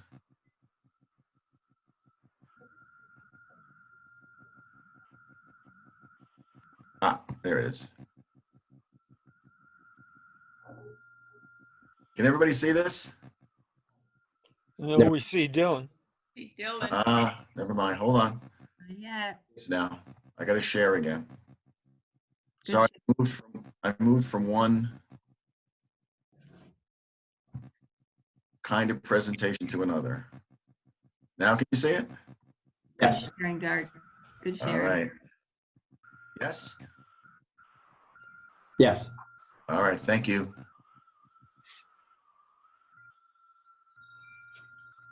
Can't see slideshow. There we go. From the beginning. Okay. Good morning, everyone. My name is Dylan Kadish. I'm from the Environmental Studies Department, of course, and I'm studying New York City energy policy. Next slide. So if we look at the history of energy use by commercial buildings, we find that in the US, we have a dramatic increase by the use of commercial buildings in context of the total use by the US. So in 1950, commercial buildings accounted for 9.9%. And then in 2008, we see it climbed all the way to 40%. And today it's even higher. So in New York City, we have over 1 million buildings that attributed well over 16 million metric tons of carbon dioxide in 2018. So in order to decrease this, we're going to look at 3 main steps to a solution. First is going to be monitoring and benchmarking. Second, excuse me, I can't see this. Second is going to be creating legislation and public programs to combat the problem. And third is going to be continuing to upgrade programs to keep up with the modern world and modern needs of energy. Next slide, please. So firstly, if we look at monitoring and benchmarking, we see that New York City has enacted 2 major laws to put this in place. The first is Local Law 84, which was enacted in 2009, both of these actually. And Local Law 84 requires that owners of buildings disclose their energy and water use each year, which allows for monitoring of trends in energy and water use. However, a major drawback was that, or is that, this law does not apply to all buildings in New York City. So if we look at the previous statistic of about 16 million metric tons of carbon dioxide released into the atmosphere in 2018, that figure comes directly from the data collected in 2018 from New York City Local Law 84, and it comes only from 20,000 buildings. So if we extrapolate that 20,000 building figure to the over 1 million buildings that we have in New York City, we see that it'll increase significantly. Next is Local Law, oh, I'm sorry, go back. Oops, sorry. That's all right. Next. Next is Local Law 87, which attempts to analyze the data from Local Law 84 through conducting energy audits and water audits. So what these audits do is they go in and they look at each building and they give the owner feedback on what they can do to increase efficiency and decrease overall use. Next, they apply an Energy Star score to each building, which is anywhere from 0 to 100, and it's supposed to help the city keep track of energy use and energy efficiency by each buildings. So the major drawback of this law is that the recommendations that it takes from each building and makes for each building to decrease and increase efficiency, or decrease use and increase efficiency, are only suggestions. There's nothing built into place that requires these changes. So effectively, the owners of these buildings don't have to make these changes. They don't have to do anything to increase their efficiency. Next slide, please. So when we look at creating legislation and implementing public campaigns, most of the legislation comes in 3 main waves. The first in 2009 with the implementation of Local Law 84 and 87, which we just discussed. 2014, Mayor de Blasio's One City Built to Last plan, which is when the Energy and Water Retrofit Accelerator was implemented. And lastly, in 2019, Governor Cuomo's Green New Deal. So the most important part about this legislation is the most recent plan, Governor Cuomo's Green New Deal, released in 2019, which is supposed to set New York City on a course to reach 100% energy from renewable resources by 2040. So in order to do this, we have to retrofit all the buildings that are present in New York City, over 1 million buildings. The most effective way to do this, and really the only way this is being done in New York City today, is through the Energy and Water Retrofit Accelerator, that was implemented in 2014.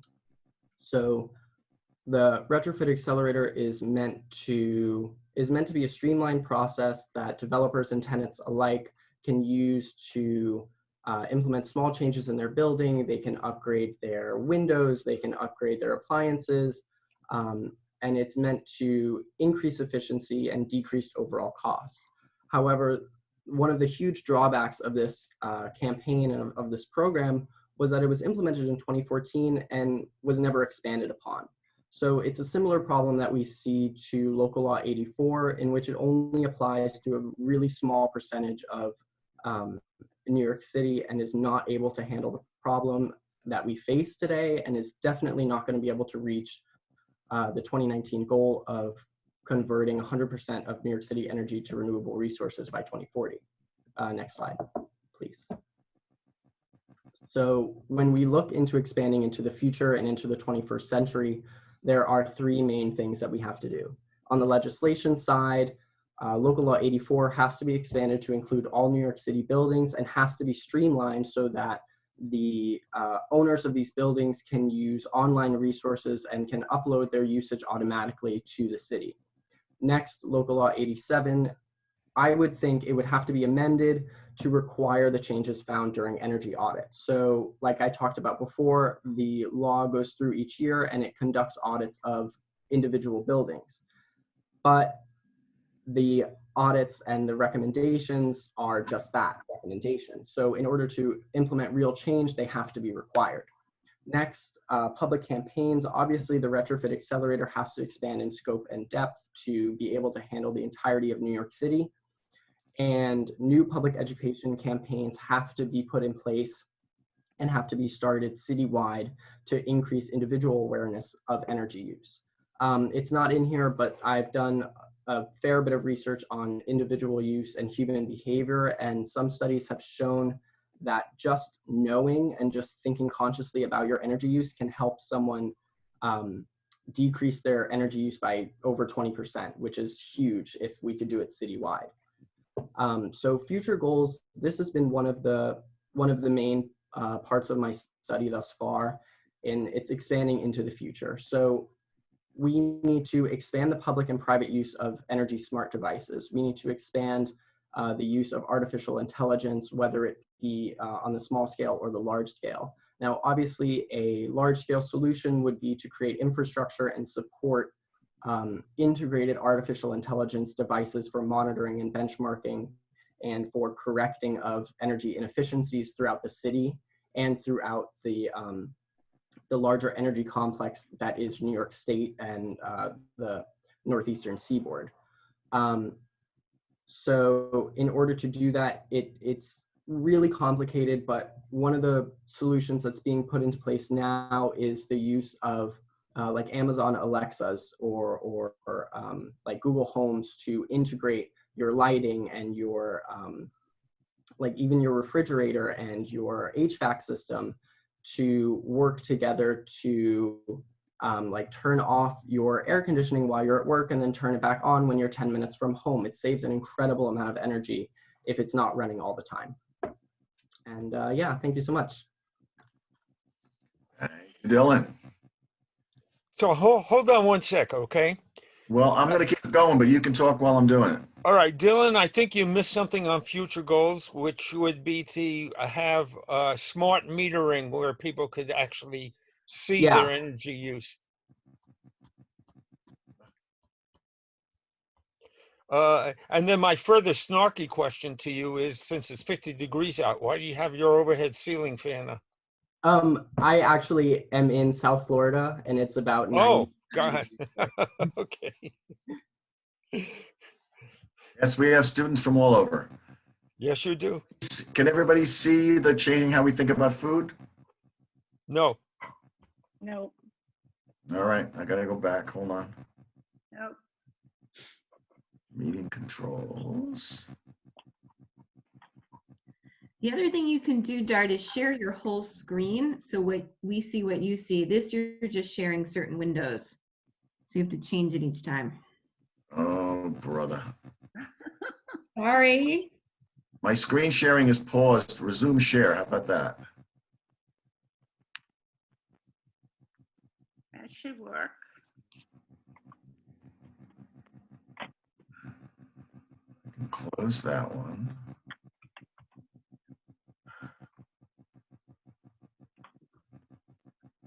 Dylan, on these local laws, what is 84, 87? I forget the numbers now. Who's administering these?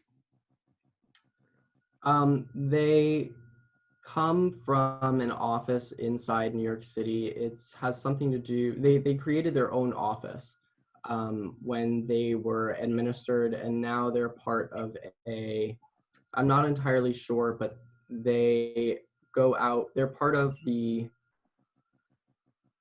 it has to be part of like the urban development office, something like that.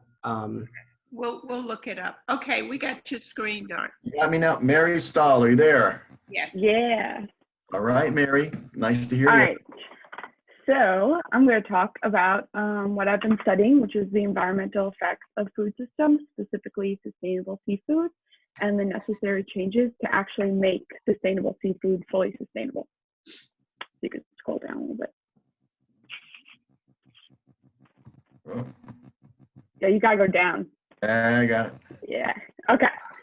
So currently, there has been some changes in seafood development and the seafood industry, as many have seen that the current state of seafood is an environmental problem and the health of our oceans is decreasing.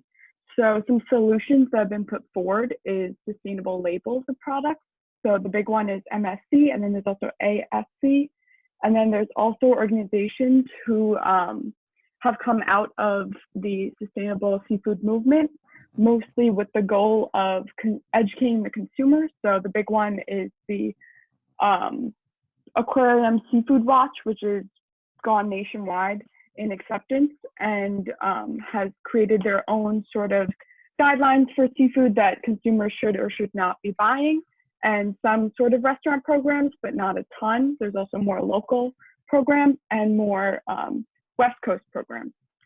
But all in all this is not enough. We don't see high regulations and we don't see it working very well, which I will explain. You can scroll down. Okay, so we desperately need to change our mentality around sustainable seafood because it is not enough. So some certain things that aren't working is we need to get rid of the idealist and elitist approach of consumer education. It's just not fair to put the burden on the consumer and say, read this guide, read this, look up this, figure out what's working, what's not, when it should be either the markets or the restaurants or even the fishermen who should be finding more transparency and accountability. That needs to happen on both the individual level, so like the markets and the restaurants, but also throughout the entire chain of production. So this is all tied to also regulating sustainable. So as of now, the MSC and the ASC labels aren't actually controlled. So basically, if the MSC sees a product as sustainable in their very loose, very open definition, they can get that label. Same goes for grocery stores. Like I found this in a Stop and Shop, and if you look at it, most of the fish is farmed outside the United States. So is that actually sustainable? No one knows, but they can put up the sign because it's not regulated. We also need to push local economies and communities to small scale fishing.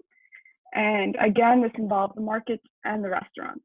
So why are we as New Yorkers getting fish from Alaska when we have all of Long Island Sound and more to fish and commute and support our local economies? We also need to think more globally. The oceans are all shared. We all import, export everything. So why is it just an individual mindset? We need to change that. If you could scroll down.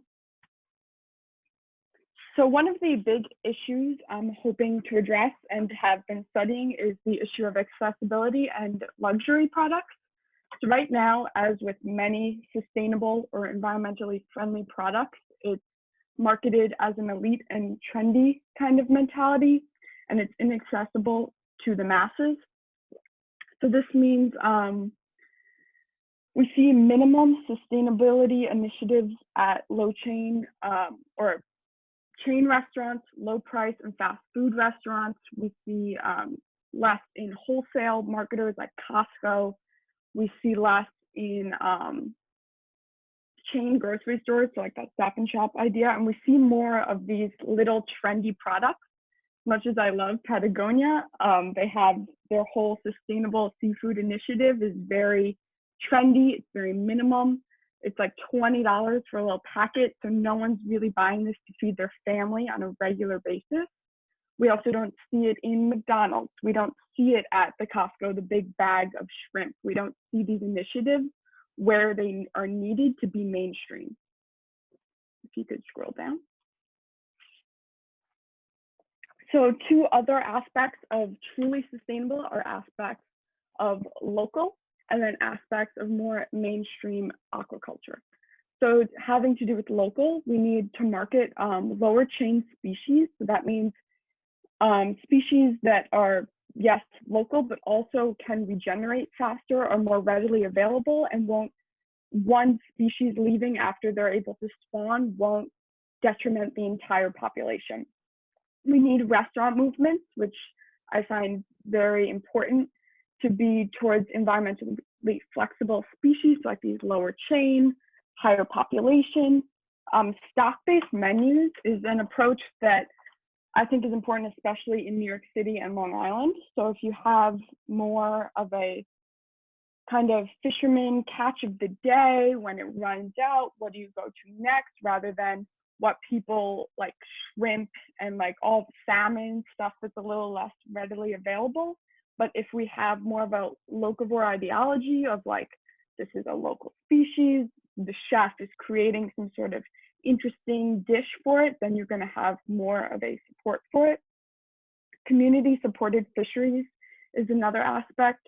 There's a lot of organizations hoping to connect community fishing communities, small fishing communities, especially on Eastern Long Island, to New York City restaurants, hoping to get more local economy boosted and also more of a connection between big city and small communities.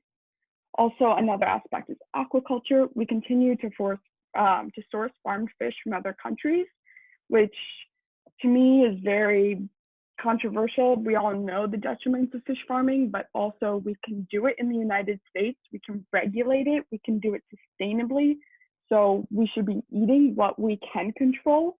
And I believe aquaculture is a very important aspect of the future for not over exploiting our oceans. If we can do it sustainably and we can do it in a way that's healthy towards natural populations, it could be especially a sustainable solution for landlocked areas. So in New York City, we have tons of water and communities that we can support, but other states especially will not have that kind of plethora of options. So aquaculture, land aquaculture could be a very big aspect of the future.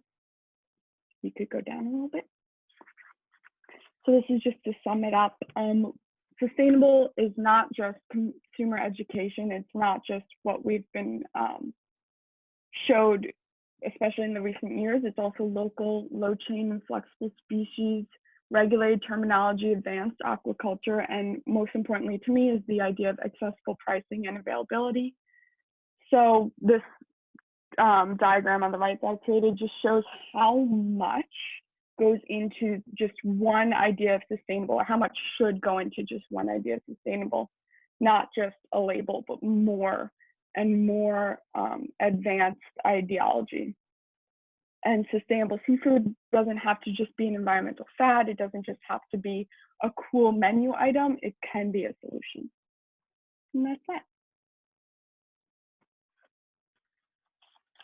Unmute. Thank you, Mary. Thank you. That's Thank great. you. Yes, very nice. Thank you. So, can everybody see this one? No. It's the same one. You seeing the same one? Takes a minute.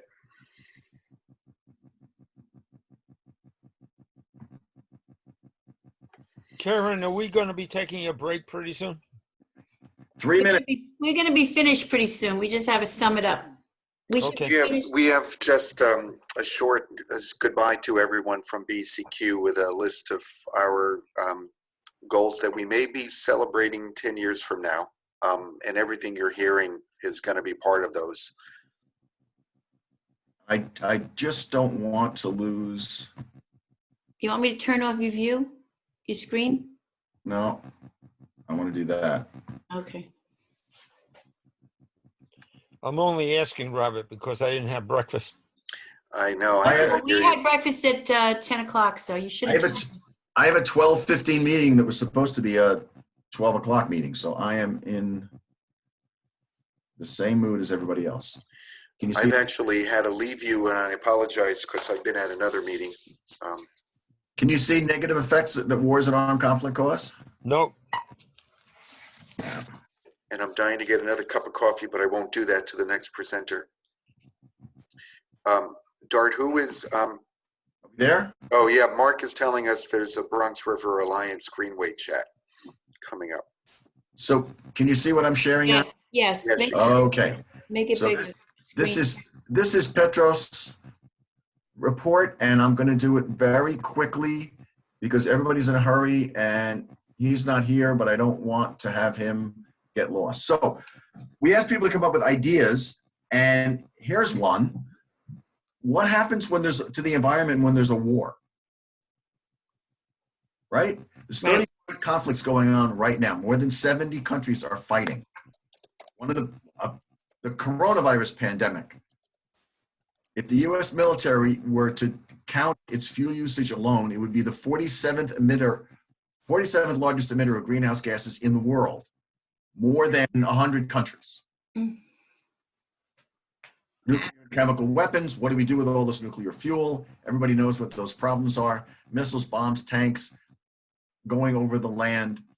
The U.S. military bought 296,000 barrels of oil a day, 25,000 kilograms of carbon dioxide by burning it. Warships, what do they do when they pollute the ocean?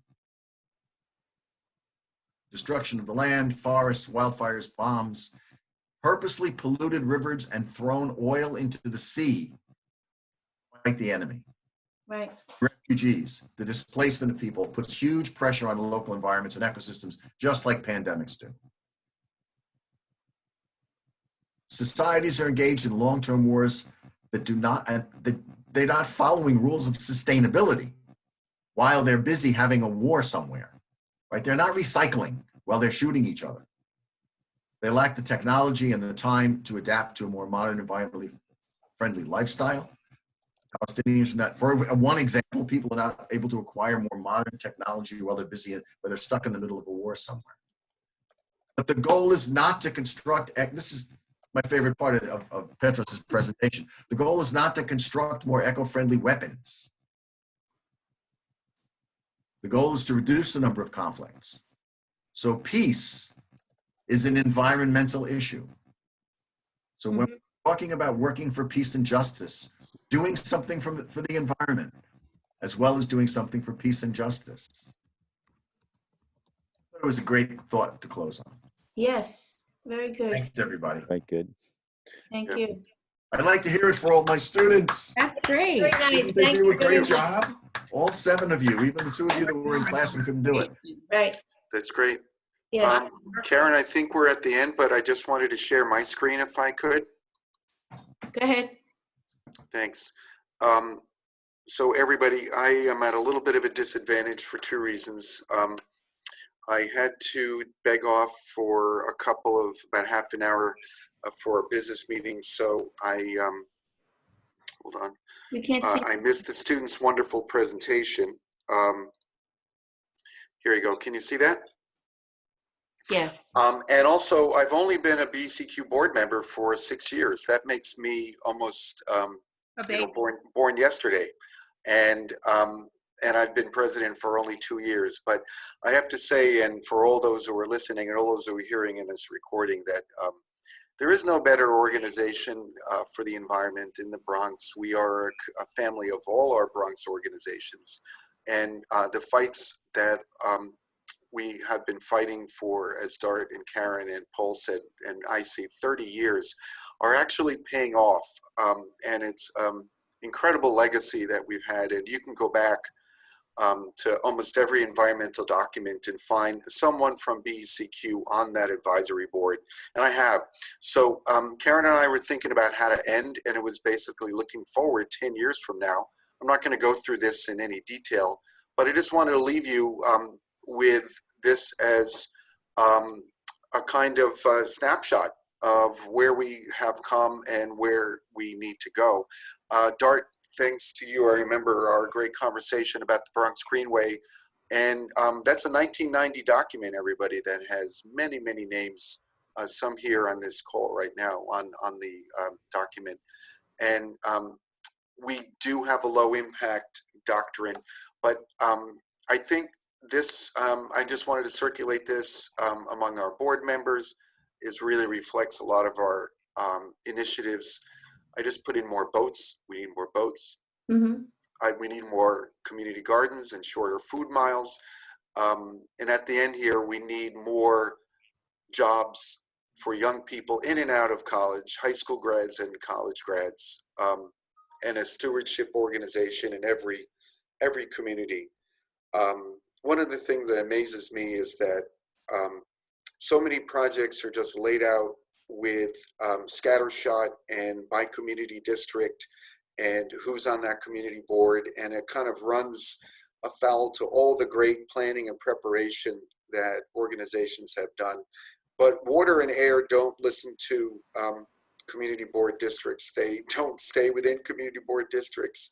And I think there's a great possibility through organizations like BCEQ to do planning that crosses boundaries of these different districts. And I really think as more people become educated about green infrastructure, we're building another kind of community activism here. We planted the seed a long time ago, but there's so many great folks out there that care about issues like this. We are definitely going to add everything that Dart students presented. And at the end there, I just wanted to say this is really 10 years from now, we will be celebrating our next generation of BCEQ. Because everything I've seen is people understand this as a planning model, as a not just a necessity for our sustainability, but just how we run a city on an everyday basis. And there are great models that many people in this room have contributed. So that was it, everybody. And I wanted to, if there's any major thing that you want to say is our goal, say it now in our chat, and let's use this goodbye, our sign off, to really have a great 10-year plan for the next milestone of Earth Day. Hey, Robert. Yeah. I hate to see what a dead classroom looks like. So what is a living classroom?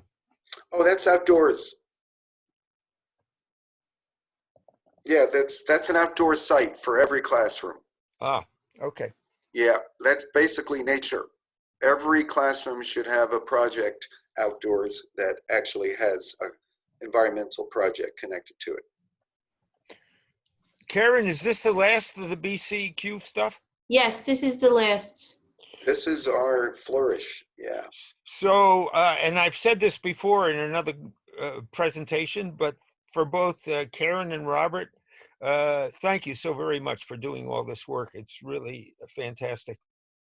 And in fact, everybody open up your reactions and give them a big clap or a thumbs up. Thank you. Louis, thanks. I really appreciated the week-long project, right? It made it feel less, Earth Day feel just a little less trivial when it's a whole week and you get to dive in. So if you guys have nothing to do, you can join Partnerships for Parks at 1 p.m. for another presentation on community gardens. Yeah. Oh, really? Okay, thank you, Louis. That's wonderful. You want me to send you the link? I don't have all your. Put it in the chat. Everybody can see it now. I don't have it in front of me. Karen, I'll email it over to you. You pass it out. Okay. All right. Good. There's so many wonderful strands here because the Bronx has done so much to go green over the last decades. Everything, like you're saying, from community gardens to waterfronts to the Bronx Greenway to the Harlem River Greenway, which, you know, it's all there. We have pulled together so many things. I really think Joyce and I have talked about this. The less food miles we have, the less truck idling we have, and the less particulate matter we have. And I just can't believe that we are still so vulnerable to asthma and underlying health conditions. And that is an environmental justice issue. That bothers me so much that hasn't had the focus that Absolutely. That deserves economic development. Okay, fine, but where's your asthma rating? Why hasn't that changed? Yeah, our elected officials have definitely dropped the ball on that. Absolutely. They have not There- helped at all. There are 13 countries in the world and major cities across the world that are phasing the combustion and the diesel engine out of their cities and out of their countries on aggressive timelines. There is nobody who's had what you're saying, Joyce, dare I say, the balls to suggest that. Yes. But if you stop the combustion engine in the cities, in the places where people can't breathe, you will see results. You can reduce food miles and all that, but there's still going to be trucks unless you say to the trucks, you can't come in here unless you have an electric engine. Yeah. What happened to the Fresh Direct promise? Yeah, another promise. Put it on the list of broken promises. That's out the door, I see. That's out the door. Devastating. That's why I put boats right after reduction in particulate matter and asthma rates. They should just be pulling up with It's boats. actually buying more diesel trucks. Right. But our city DCAS is phasing out combustion engines. DCAS is in charge of all the fleets in New York City. And as those cars age out and the trucks age out, they're replacing them with electric vehicles. So the city is starting that very slowly. And they have mobile recharging stations across. So it's coming slowly, but we need to push for it harder. Yeah. I was thinking a lot about that. Where does the Bronx go from here? And we are still back at the bottom with the health concerns, which are obviously front and center now. Okay, guys, it's 12:20. Thank you for Happy Earth Week. Happy Earth Week. We did a good job. So Thank you. Thank everybody. This has been a pleasure. Thank you. Coming, and I'm going to turn off the version. Thanks, Karen. Okay. Thank you. Okay. All right. Thank you. And the students were great. That was wonderful. Yeah, they were awesome. Yeah. Yeah. Congratulations, Dart. You have a great group. Yeah. Okay. Thank you. Okay. Thank you. Bye-bye. Bye-bye.